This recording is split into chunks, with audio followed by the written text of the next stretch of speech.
नमस्कार, आप सुन रहे हैं द बॉलीवुड रेडियो और मैं हूं आपके साथ आकाश। दोस्तों, बात रेखा की हो रही है और रेखा की निजी ज़िंदगी की बात है।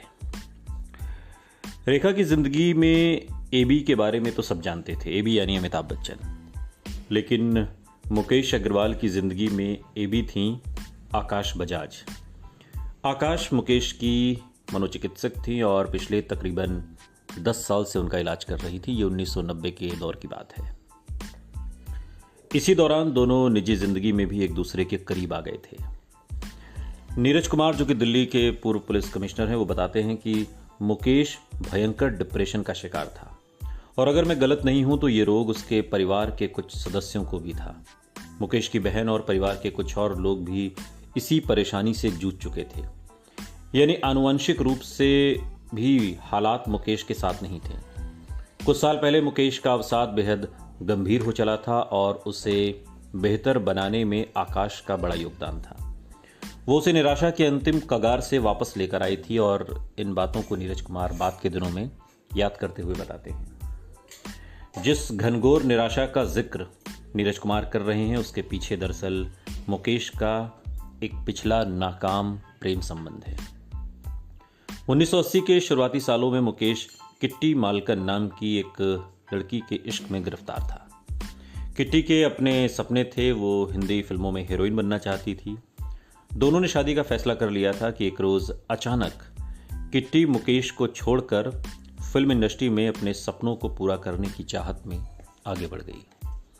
ये अपमान मुकेश के लिए असहनीय था। उसकी नज़रों में ये एक हार थी जिसने उसे तोड़कर रख दिया था। निराशा में उसने खुद को खत्म करने की कोशिश की, लेकिन वो बच गया। जीवन के इस अंधेरे मोड़ से गुजरते हुए ही उसकी मुलाकात आकाश बजाज से हुई। आकाश बजाज का अपने पति से तलाक हो चुका था और वो अपनी 2 बेटियों के साथ रहती थी। अपनी पहली मुलाकात को याद करते हुए आकाश ने बताया, जब मैं उससे मिली थी उस समय मैं कोठारी नर्सिंग होम में इंटर्नशिप कर रही थी। मुकेश उस समय बेहद डिप्रेशन में था क्योंकि तभी उसका किट्टी से ब्रेकअप हुआ था, जिसके साथ उसका लंबे समय से करीबी रिश्ता था। धीरे धीरे हम दोस्त बन गए। वो अक्सर मेरे घर आने लगा, मेरी बेटियों के साथ बैडमिंटन खेलता था।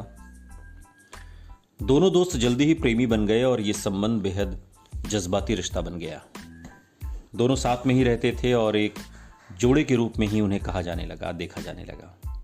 ये भी माना जाता था कि वो आकाश की काफ़ी हद तक फाइनेंशियली मदद करते थे। ये बात सारे दोस्तों को मालूम थी। नीरज कुमार उन दिनों को याद करते हुए बताते हैं कि मुकेश, आकाश और उनकी दोनों बेटियों मोनिशा और अंजलि की जिंदगी का एक अहम हिस्सा बन गए थे।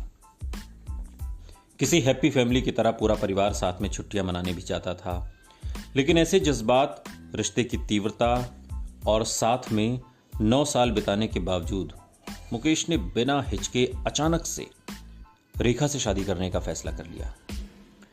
इस बारे में उन्होंने आकाश से बात तक नहीं की और ना ही रेखा को प्रपोज करने से पहले ज्यादा कुछ सोचा। आकाश को जब पता चला तो वो हैरान रह गई। मुकेश ने मेरे सामने शादी का प्रस्ताव रखा था, लेकिन मैंने ये कहकर टाल दिया था कि मैं उस पर अपनी रेडीमेड फैमिली का बोझ नहीं डालना चाहती।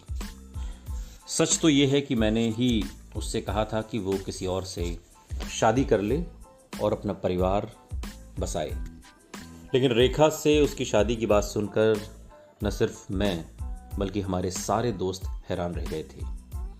मैं सिर्फ हैरान ही नहीं थी बल्कि मुकेश के लिए बेहद चिंतित भी थी। सुनते रहिए द बॉलीवुड रेडियो, सुनता है सारा इंडिया।